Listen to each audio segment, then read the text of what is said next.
ఆంజనేయ స్వామికి తన బలం, శక్తి సామర్థ్యాలు ఎంత అమోఘమైనవో ఆయనని ఎవరో ఒకరు పొగుడుతూ తెలియజేస్తే కానీ తెలియదని అంటారు. దాని వెనుక కథ ఏమిటో తెలుసుకుందామా?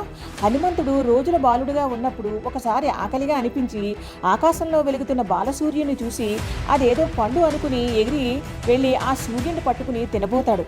సూర్యుడు ఈ బాలుడిపై దయతో తనలోని వేడిని తగ్గించుకుంటాడు. ఆ సమయం గ్రహణం రాబోయే సమయం.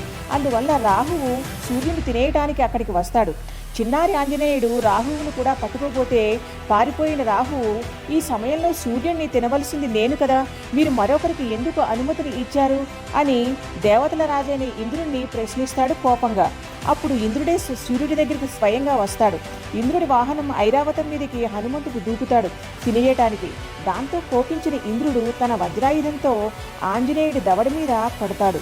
ఆంజనేయుడు కింద పడిపోతాడు నిర్జీవంగా. ఈ విషయాన్ని ఆంజనేయుడి తండ్రి వాయుదేవుడికి తెలుస్తుంది.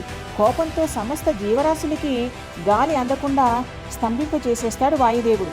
సృష్టి మొత్తం స్తంభించిపోతుంది. దేవతలందరూ వెళ్ళి బ్రహ్మను ప్రార్థిస్తారు. బ్రహ్మగారు వచ్చి ఆంజనేయుని ముట్టుకోగానే లేచి కూర్చుంటాడు.